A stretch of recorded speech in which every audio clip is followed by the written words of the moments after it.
تحياتي وتحياتي أيضا للسادة المشاهدين مشاهدي النيل للأخبار. في هذه الأثناء لا تزال تستمر فعاليات القمة التي تجمع السيد الرئيس عبد الفتاح السيسي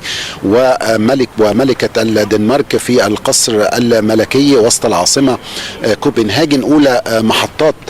جولة السيد الرئيس التي تشمل كل من الدنمارك والنرويج وأيرلندا. بعد نحو الساعة من الآن سوف يتوجه السيد الرئيس إلى مقر وزارة الخارجية الدنماركية التي نتحدث من رحابها، حيث سيشهد سيادته انطلاق فعاليات منتدى الأعمال المصري الدنماركي بحضور رؤساء مجالس إدارات كبريات الشركات الدنماركية العاملة في عدد كبير من القطاعات، أبرزها قطاع الطاقة، قطاع النقل البحري والشحن البحري، وأيضا القطاعات الغذائية والدوائية والصحية وغيرها. لقاء سوف يشهد حوار مفتوح بين السيد الرئيس وعدد من الحضور من الجانب الدنماركي من رؤساء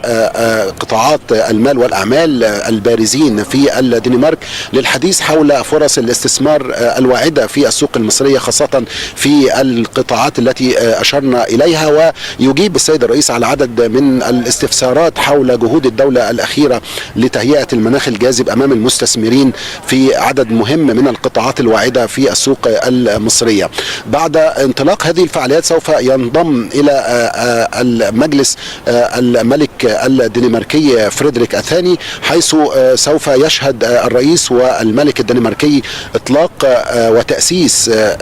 فعاليات مجلس الأعمال الدنماركي المصري المشترك الذي سوف يسهم في تعزيز العلاقات الثنائية اقتصاديا واستثماريا وتجاريا بين القاهرة وكوبنهاجن، ويؤسس على علاقات تاريخية بدأت بين البلدين منذ عام 1922 وعلاقات دبلوماسية مشتركة بدأت منذ 65 عاما. احتفل البلدان بتأسيس هذه العلاقات العام الماضي في إطار زيارة رئيسة الوزراء الدنماركية العام الماضي خلال مارس عام 2023، والتي استقبل خلالها السيد الرئيس رئيسة الوزراء، وجرى الحديث عن آفاق واسعة ورحبة للتعاون بين البلدين خاصة على الصعيد الاقتصادي والتجاري. من المعروف أن الدنمارك أعلنت العام الماضي إطلاق استراتيجيتها التي تستهدف تعزيز التعاون مع القارة الإفريقية، ومصر كانت في قلب هذه الاستراتيجية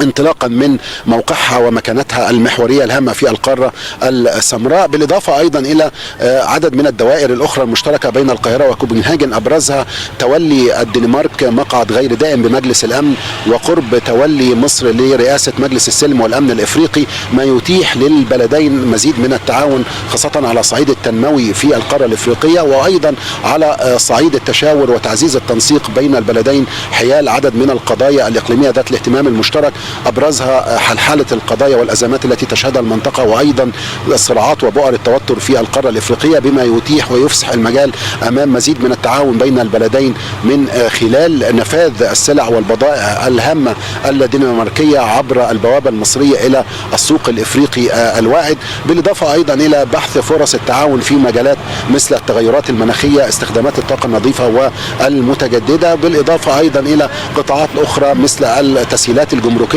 أمام المستثمرين الدنماركيين وغيرها من الإجراءات التي من المنتظر أن تتخذ في ضوء هذه الزيارة التاريخية الهامة للسيد الرئيس إلى العاصمة الدنماركية كوبنهاجن. بعد انتهاء فعاليات هذا المجلس المشترك مجلس الأعمال الدنماركي المصري المشترك، من المنتظر أن يستقبل الملك والملكة السيد الرئيس عبد الفتاح السيسي في القصر الملكي مساء اليوم، تحديدا الساعة 8 مساء بتوقيت القاهرة. يستقبل السيد الرئيس في القصر الملكي، حيث ستجرى مراسم استقبال ملكية بروتوكولية سوف يدعى خلالها السيد الرئيس إلى مأدبة العشاء الملكية احتفالا بهذه الزيارة التاريخية التي وصفتها وسائل الإعلام الدنماركية بالفعل أنها زيارة تاريخية تؤسس لعلاقات مصرية دنماركية فاعلة خلال المرحلة المقبلة، سواء على صعيد التنسيق والتشاور بين القاهرة وكوبنهاجن حيال القضايا ذات الاهتمام المشترك، أو من خلال دفع وتعزيز العلاقات الاقتصادية، خاصة وأن الدنمارك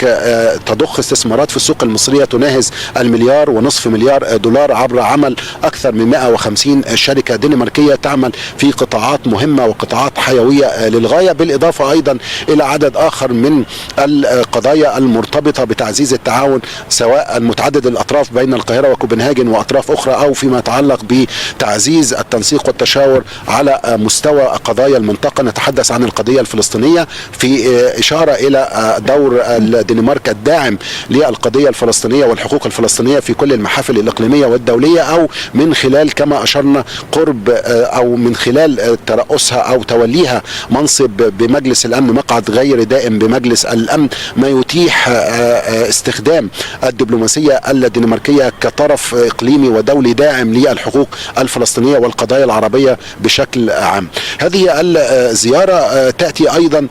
في وقت حساس ودقيق للغاية، سواء فيما يتعلق بقضايا المنطقة أو فيما يتعلق بالقضايا الدولية. نتحدث هنا عن تقارب بين البلدين حيال عدد من القضايا الدولية، ربما أبرزها قضايا إصلاح المؤسسي للمنظمة الأممية الأبرز الأمم المتحدة، مجلس الأمن،